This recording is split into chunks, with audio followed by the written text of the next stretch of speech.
ជំរាបសួរក៏ដូចជាសួស្តីមកកាន់ channel នៃទានរឿងខ្មោចរាត្រីទាំងអស់គ្នាហើយវិលមកជួបជាមួយខ្ញុំបានម្ដងទៀតហើយនៅក្នុងពេលវេលានិងម៉ោងដដែលហើយថ្ងៃនេះគឺខ្ញុំមានរឿងមួយដើម្បីចែករំលែកទៅកាន់ប្រិយមិត្តទាំងអស់គ្នារឿងនោះគឺជារឿងខ្មោចជាមផ្ទះ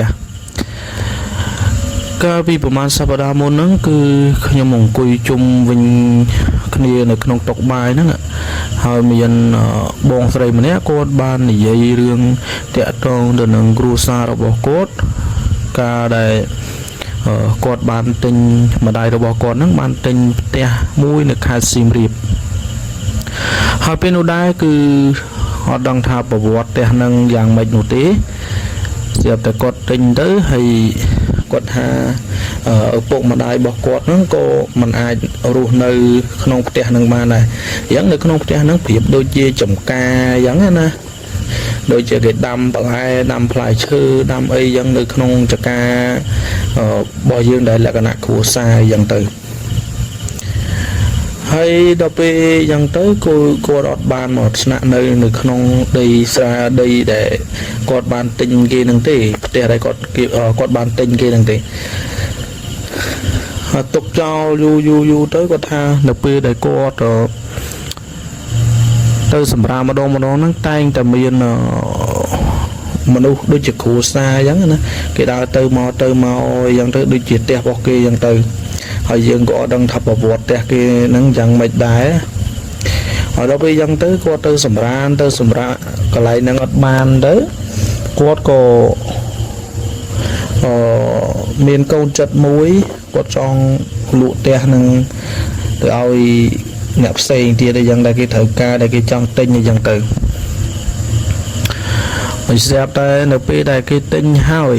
នៅពេលដែលអ្នកផ្សេងគេមកទិញតពីគាត់ហ្នឹងគេចង់ឈ្នះគឺ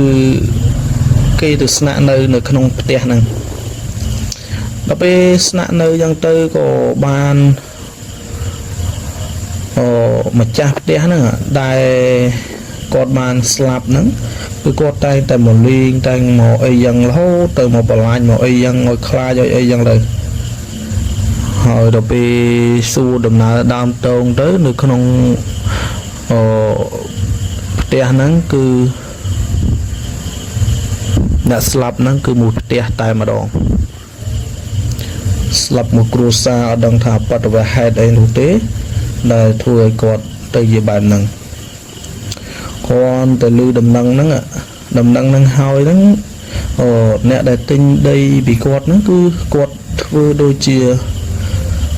អ្នកមុនចឹងគឺគាត់អត់នៅទេគាត់គ្រាន់តែទុកកន្លែងហ្នឹងគឺជាកន្លែងដាំដំណាំផ្លែឈើអីចឹងទៅគ្រាន់តែលេងម្ដងម្កាលអីចឹងទៅហើយក៏លេងសម្រាកលេងអីនៅក្នុងដែរហើយគាត់ថាសពថ្ងៃហ្នឹងកន្លែងហ្នឹងគឺគេរស់ចេញហើយផ្ទះហ្នឹងគឺគេមុនលោកសូត្រអីអញ្ជើញអីប្រភូមិអីត្រឹមត្រូវអីចឹងទៅក៏គេហុះផ្ទះហ្នឹងចេញធ្វើជាដីចំការម្ដងអញ្ចឹងវាយើងនិយាយទៅវាដូចជារឿងការដែលគេចាក់កុនណា